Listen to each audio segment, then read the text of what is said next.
сигнализации. Всем сотрудникам приготовиться к срочной эвакуации.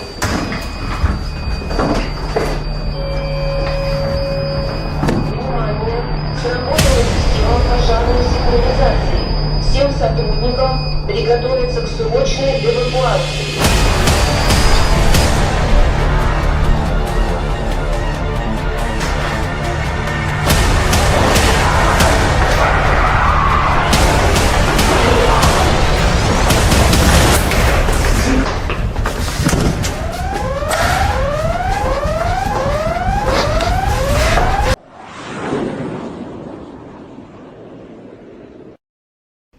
Amerika Birleşik Devletleri'ne bağlı CIA kontrolünde olan genetik değiştirme ve biyolojik silah endüstrisine bağlı bir laboratuvarda insanlığın sonunu getirecek bir virüs üretilmeyi başardı.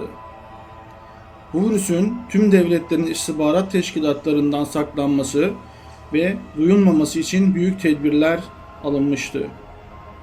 ABD bu virüsü biyolojik silah olarak üretmiş, yapılan testlerden ortaya çıkan sonuç tüyler ürpertici derecedeydi. Üretilen virüsün çoğalması için uzay bilimleri ile uğraşılan 51. bölgeye gizli ve sıkı kontrollü eşliğinde taşınmasına karar verildi.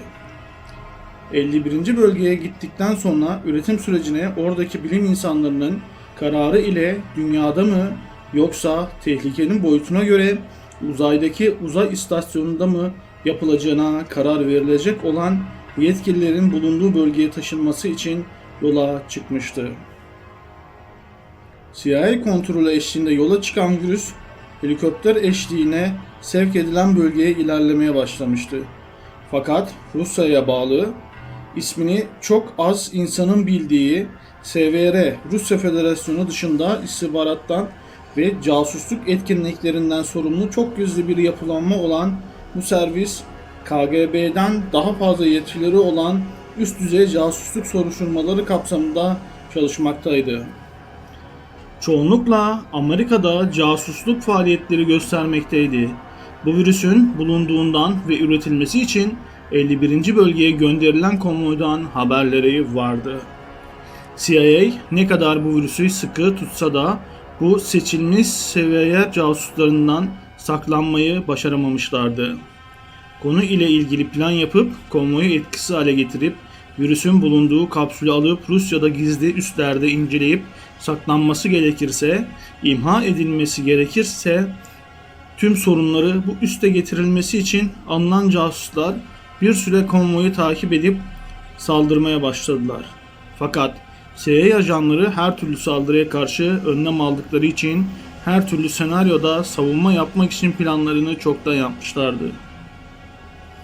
Rus casuslar saldırmaya başladı.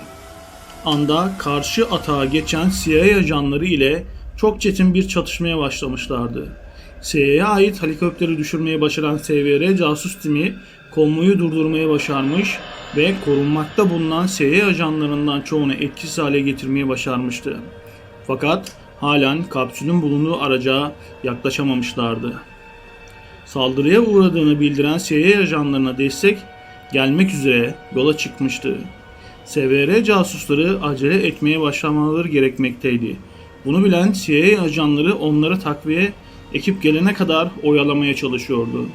Her duruma karşı hazırlıklı olan ve kapsülü almak ile görevli casuslar roket atarak direnen ajanları etkisiz hale getirmeye başarmıştı.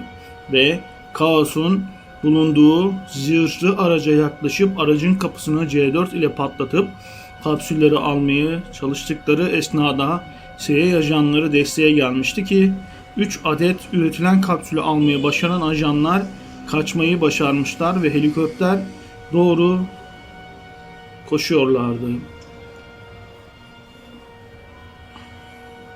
Kapsülleri taşıyan SVR casusunu kafadan vurarak ve vurulması etkisiyle yere düşen casus sırt çantasındaki taşıdıkları kapsülleri düşürüyor.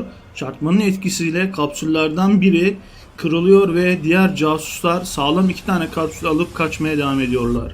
O esnada bölgede bulunan bir polis memuru casusu öldüğünü kontrol etmek için adamı kontrol ettiği esnada yerde kırılan kapsül adamın üzerine sızdığı için polis memuru yeşil sıvıya dokunur.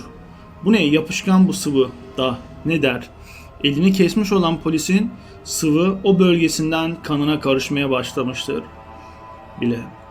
Bir müddet sonra kana karışan bu virüs adamı etkisi altına almaya başlamış.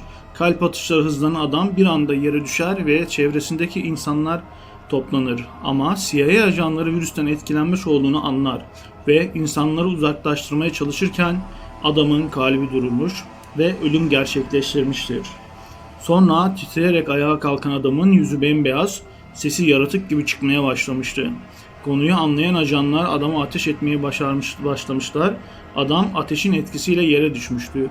Ama ölü olan kişiyi öldürdük diye yanına yaklaşan ajanlar bir anda adamın yerden kalkıp onlara saldırmasıyla ısırılmış ve onlar da bu virüse maruz kalmışlar. İlk zombi yeryüzünde oluşmuş ve diğer insanları da ısırmış. Virüsün yayılmasını yeryüzünde başlamıştı. SVR casusları diğer kapsülleri alıp Rusya'da bulunan bölgeye gitmeye çalışıyorlardı. O esnada virüs ABD'de hızla yayılmaya başlamıştı. Bu virüsün etkisiz hale getirebilecek hiçbir şey yoktu. Durumun farkına varan ABD hükümeti şehri kapatmış fakat zombilerin yayılımını durduramıyordu. Konuyu bilen Rus hükümeti tüm sınırları kapatmış, giriş çıkışları kapatmış, dışarıdan gelen kendi vatandaşlarına bile giriş izni vermiyordu. Dünyaya hızla yayılan bu virüs tüm hükümetleri korkutmaya başlamıştı. Küçük hükümetler çökmüş ve büyük güçlü devletler, Türkiye, Rusya, Almanya gibi hükümetler bu virüse karşı aşı üretmeye çalışıyorlardı. Ama bir türlü gen dizilimlerini ne zaman bulsalar hızlı şekilde varyantları meydana geliyor ve daha da hızlı insanlara bulaşıyordu.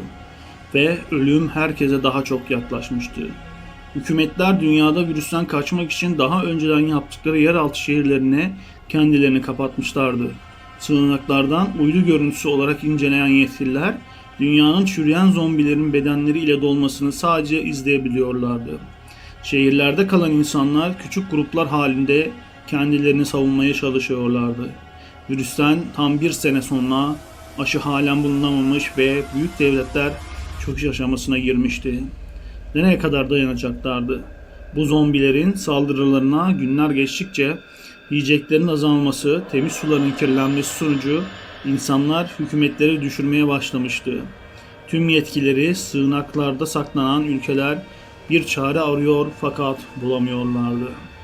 Virüsün yayılmasından tam 2 yıl geçmiş ve dünyada hiçbir sınır, hükümet kalmamıştı.